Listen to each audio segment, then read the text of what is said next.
Learn English easily with Pro English. Welcome back to the Speak English podcast. Today, we are not going to teach you a phrasal verb. We are not going to correct your grammar. We are going to fix something much deeper. We are going to fix the way you think about your English. I talk to students every day who are fluent, capable, and intelligent, but they are miserable. Why? Because they are addicted to a toxic habit, comparing themselves to native speakers. Today, we are going to explain why this comparison is not only unfair, it is logically impossible. We are going to dismantle the native speaker myth and give you a new goal that will actually make you happy. This topic is heavy. I feel like you are looking inside my brain. I compare myself constantly. Every time I watch a movie, or listen to a podcast, or sit in a meeting with a British colleague, I feel small. They speak so effortlessly. They don't think about prepositions. They just open their mouths and perfect English flows out. Meanwhile, I am in my head calculating, is it in or on? Is it do or make? I feel like a fraud. I feel like no matter how hard I study, I will never reach that level. It's depressing, Michael. Is it even worth trying if I can never be one of them? That feeling is called imposter syndrome, and it kills more dreams than grammar ever could. But let's look at the facts. You are comparing your second language, a learned skill, to their first language, a biological instinct. That is like comparing a person who learned to run at age 20 to a cheetah. The cheetah isn't better at running. The cheetah was born running. A native speaker didn't study English. They absorbed it before they could tie their shoes. You are doing something much harder. You are rewiring an adult brain. That is an intellectual achievement. Theirs is just geography. Geography, that is a brutal way to put it, but it's true. They were just born in the right place. But Michael, in the professional world, nobody cares about my intellectual achievement. They just care that I sound clunky and the native speaker sounds smooth. When I am in a meeting, I feel like a child sitting at the adult's table. I worry that my accent or my hesitation makes me look less intelligent.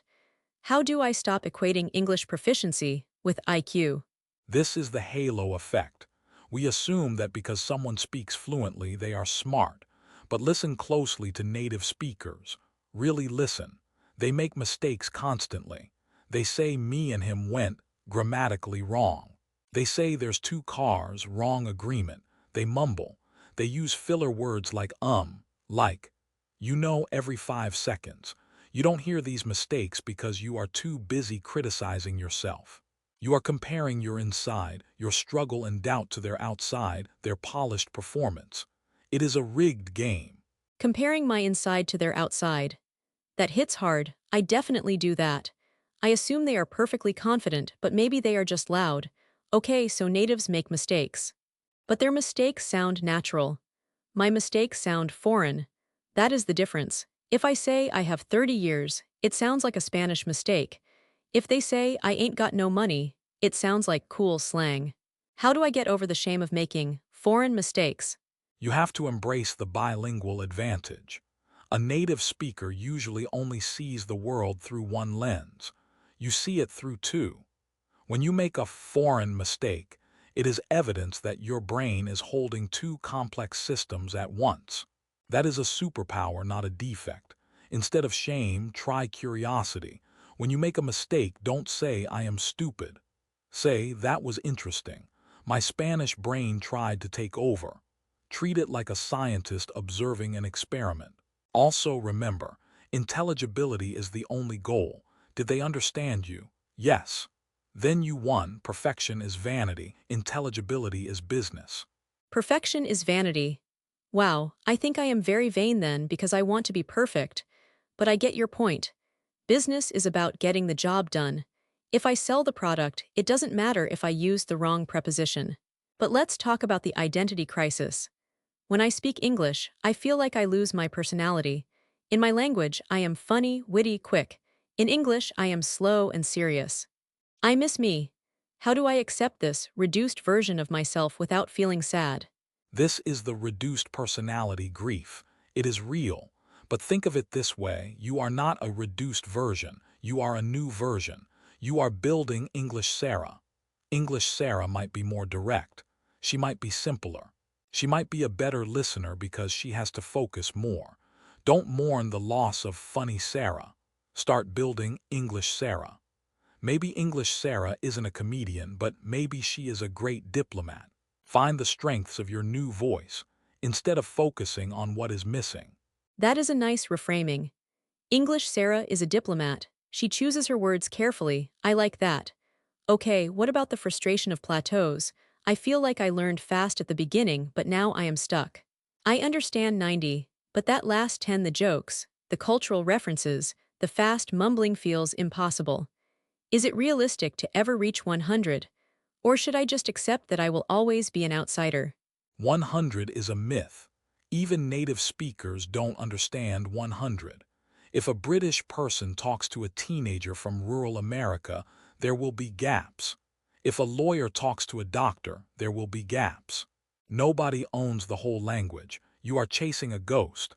The goal should be C1, not native. C1 is operational proficiency. You can work, you can socialize, you can consume media. The gap between C1 and native, C2 plus, is huge, requires decades of immersion, and honestly, it offers very little return on investment. Is understanding one obscure joke worth 5 years of stress? Probably not. Return on investment. That is the business brain speaking. You are right. Spending 5 years just to understand a pun is probably a bad use of time. I could be learning a third language instead. Okay, I want to talk about accent. We touched on this before, but it relates to comparison. I have friends who have lived in the US for 20 years and still have an accent. I used to think they failed. Now I think, maybe they just stopped caring. Is keeping an accent actually a sign of confidence? Absolutely. Keeping an accent says, I know who I am, I honor my history, and I am confident enough to make you listen to me anyway. Think of the most powerful people in the world: CEOs of Google, Microsoft, Pepsi. Many of them speak with strong Indian or European accents. Nobody questions their competence. In fact, an accent can command respect. It shows you have traveled. It shows you have conquered a challenge. If you try to hide your accent completely, you often sound insecure because you are masking. Relaxing into your accent signals power. Masking. Yes, it takes so much energy to mask. I am exhausted after an hour of trying to sound American. If I just let myself sound Peruvian, I have way more energy to think about what I am saying. Okay, Michael, I am starting to believe you. But I need a practical tool. When I am in that moment of panic when a native speaker uses a word I don't know, and I feel the shame risking, what do I do? What is the mental switch? The tool is the bridge, not the wall. When you hear a word you don't know, your insecurity builds a wall. I don't know this. Panic. Stop listening. You need to build a bridge. The bridge is a question. Oh, that's a new word for me. What does that mean? Notice the tone. Not sorry, I am stupid. But that is new, teach me. When you ask a native speaker to explain a word, you turn the dynamic from judge-victim to teacher-student. Native speakers love explaining their own language. It makes them feel smart. Use that, make them work for you. Make them work for you. I love that. Instead of shrinking, I engage. Oh, cool word, what is it? It puts us on the same team. Okay, I want to ask about grammar snobs. Sometimes the people who correct me aren't even native speakers. It's other learners. They say, actually, it's on Monday, not in Monday. It makes me furious. Why do non-natives judge each other so harshly? That is projection. When another learner corrects you aggressively, they are projecting their own insecurity. They are terrified of making mistakes, so they police yours. It makes them feel safe. Forgive them, but ignore them. A truly confident speaker focuses on the message, not the preposition. If someone interrupts your story to correct a minor grammar point, they are being a bad conversationalist, not a superior linguist. Smile and say, right on Monday. Anyway, as I was saying, don't let them derail your train. Forgive them, but ignore them. Good advice. Okay, let's talk about the good enough metric. How do I know when my English is actually good enough? Because my internal standard is perfection, which is impossible, I need a new metric. Is it I didn't die? Is it I got the coffee? How do I measure success without comparing myself to a native? Here is your new metric, the outcome, not the output. Output is the grammar pronunciation you produced. Outcome is what happened. Did you get the coffee? Success. Did the colleague understand the deadline? Success. Did you make the receptionist laugh? Success. If the outcome was achieved, the English was perfect for that situation. Stop grading your grammar and start grading your results. If you closed $1 million deal using broken grammar, guess what? Your English is worth $1 million. If you close the deal, your English is worth $1 million. That is a mic drop moment. It shifts the value from the form to the function. I really need to adopt that. I treat English like an art project I have to make beautiful, but really it is just a hammer. I just need to hit the nail. Exactly. It is a tool. A hammer doesn't need to be shiny, it needs to be heavy. Your English needs to be heavy enough to make an impact. Now, before we finish part 1, I want to give you a homework assignment for the break. I want you to go find a video of a native speaker, maybe a YouTuber or a celebrity interview. And I want you to hunt for mistakes. Count how many times they say like, how many times they restart a sentence, how many times they mumble. Stop looking for their perfection and start looking for their humanity. Okay, I will be a mistake hunter. I will catch them stumbling. It feels a bit petty, but I think it will make me feel better. It's not petty, it's a reality check. In part 2, we are going to talk about the fluency illusion, how to sound fluent even when you make mistakes, and we will discuss the concept of global English, where non-natives actually outnumber natives. You are the majority, Sarah, not the minority. I am the majority. I like the sound of that. See you in part 2. Tema, stop comparing yourself, part 2. The Fluency Illusion Global English DURACIN PARTE 2. 15 minutos aprox. Welcome back to part 2. Did you do the homework? Did you watch a native speaker and hunt for their mistakes? I did, it was actually shocking. I watched a celebrity interview and the actor started a sentence, stopped, changed his mind, said ooh for 3 seconds, and then used the wrong word. If I did that, I would have apologized profusely. But he just kept going. He didn't even notice. It made me realize that fluency isn't about being perfect, it's about not stopping. Precisely. That is the fluency illusion. Fluency is not the absence of mistakes, it is the management of mistakes. When a native speaker hits a pothole in the road, a mistake, they just keep driving. When a learner hits a pothole, they stop the car, get out, inspect the tire, and apologize to the passengers. The fluency illusion is learning to keep the car moving even when you have a flat tire. Keep the car moving. I love that metaphor, but how do I do that technically? When I forget a word, my brain freezes. The silence is deafening. I feel the pressure building up and then I just crash. How do I bridge the gap without panicking?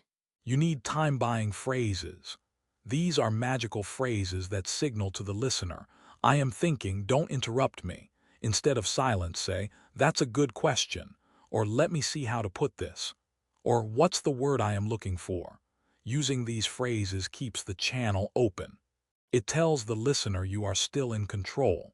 It buys you 5 seconds to find the word. Native speakers use these constantly. What's the word I'm looking for? That is a great one. It actually enlists the listener to help you. They might suggest the word. It turns a memory failure into a collaborative moment. Okay, but what if I never find the word? What if the word for stapler just isn't there? Do I switch to my native language? No, you use circumlocution. This is the art of describing what you don't know. You don't know stapler, you say, the metal machine that connects papers together. You don't know ankle, you say, the joint between my leg and my foot.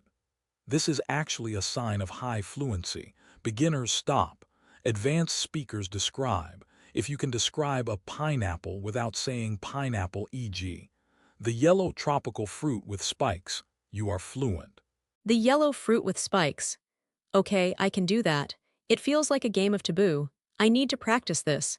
Sometimes I feel like if I don't use the exact word, I have failed. But you are saying that describing it is actually a victory. It is a massive victory. It means your communicative competence is higher than your vocabulary deficit. Now, let's zoom out. We talked about how you compare yourself to natives. But I want to tell you a secret about the world population. How many English speakers are there? About 1.5 billion. How many are native speakers? Only about 400 million. Do the math. Wait, so non-native speakers outnumber native speakers by almost 3 to 1. That means the vast majority of English conversations happening on Earth right now don't involve a native speaker. Exactly. You are the majority. The native speaker is the minority. We are moving into the era of ELF English as a lingua franca. In a business meeting in Tokyo, you might have a German, a Brazilian, a Chinese person, and a Japanese person. They are all speaking English, and guess what? They understand each other perfectly. They speak clear, standard, operational English. Then a British person walks in. Oh no, I know this scenario. The British person walks in and says, "Right, let's get the ball rolling, chaps, bit of a sticky wicket today, eh?" And everyone else looks confused.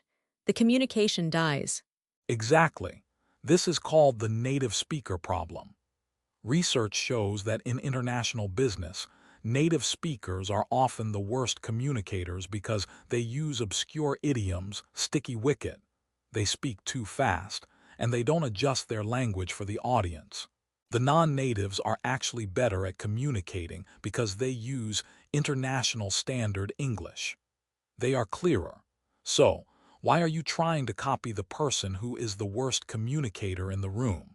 Mind blown. I always thought I was the problem. But maybe they are the problem because they lack cultural intelligence. They assume everyone understands their local slang. So my goal shouldn't be British English or American English. It should be international English. Clear, direct, accessible. Yes, your goal is to be a global citizen. A global citizen speaks English that is understood in Singapore, Dubai, Berlin, and New York. If you speak with a heavy localized slang like Cockney or Deep Texas, you actually limit your reach. Your foreign accent is actually more globally neutral than a heavy regional native accent. Wear your international English badge with pride. International English. That sounds so much more modern and professional. Okay, but I still have this lingering feeling of ownership. I feel like English belongs to them, the natives, and I am just borrowing it. I am renting their language. How do I stop feeling like a tenant and start feeling like an owner? That is a profound metaphor, renting versus owning. When you rent a house, you are afraid to paint the walls. You are afraid to break a plate. You walk on tiptoes. That is how you speak English. You are afraid to break the rules because it's not my house. To own the house, you have to move your furniture in. You have to make the language serve you. Use English to talk about your culture, your hobbies, your feelings. When you tell a joke from your culture translated into English, you are renovating the house. You are making English a vehicle for your identity. Renovating the house. I love that. So instead of trying to act American, I should try to express my Peruvian identity through English. I should teach my colleagues words like sobremesa, the time after lunch, but explain it in English. That makes English mine. Yes, that is translanguaging. When you bring concepts from your culture into English, you enrich English. English is a sponge. It loves absorbing new concepts. Be the bridge. Don't leave your identity at the door. Bring it in. That is what makes you interesting. Nobody wants to talk to a fake American.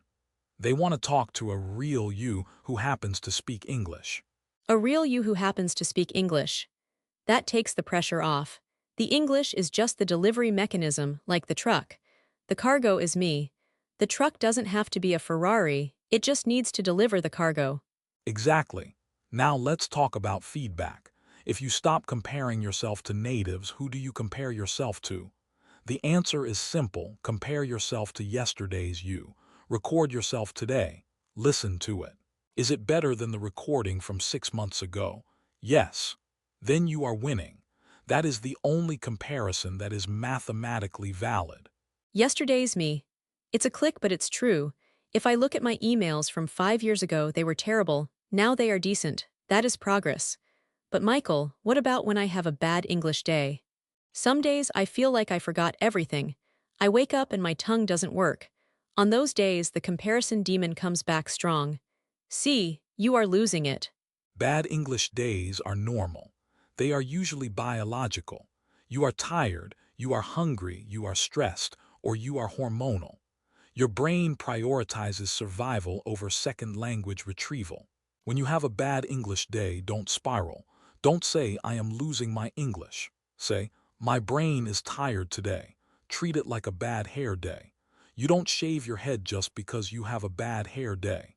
You just wear a hat, speak less, listen more, and wait for tomorrow. Don't shave your head because of a bad hair day. That is hilarious advice. Okay, so on bad days, I will just go into maintenance mode. I won't try to write Shakespeare, I will just survive. Survival is a valid strategy. Now, as we wrap up, I want to give you a mantra, a phrase to say to yourself when you walk into a room full of native speakers and you feel small. The mantra is, I speak two languages, they speak one. Who is the genius here? I speak two languages, they speak one. Who is the genius here? Oh, I love that. It's a bit arrogant, but I think I need a little arrogance to balance out the insecurity. It flips the script. I am the one with the extra skill. It is healthy arrogance. You earned it. You did the work. You memorized the irregular verbs. You conquered the phrasal verbs. You deserve to take up space. So stop apologizing for your accent. Stop apologizing for your grammar. Your English is a tool, a weapon, and a bridge. Use it. I feel lighter. I feel like I just put down a heavy backpack I have been carrying for years. The backpack of perfection. I am going to leave it here in the studio. Leave it here. We will burn it later. Thank you for joining us on this mindset shift. This was different from our usual vocabulary lessons, but I think it might be the most important lesson we have ever done. I agree, thank you, Michael. And to all the listeners, you are the majority, you are the global citizens. Go out there and own your house. Well said. See you in the next episode, everyone. Keep talking, keep making mistakes, and keep moving the car. Bye, fin del episodio completo. Turnos 1 a 60 completados. Duración total, 30 minutos.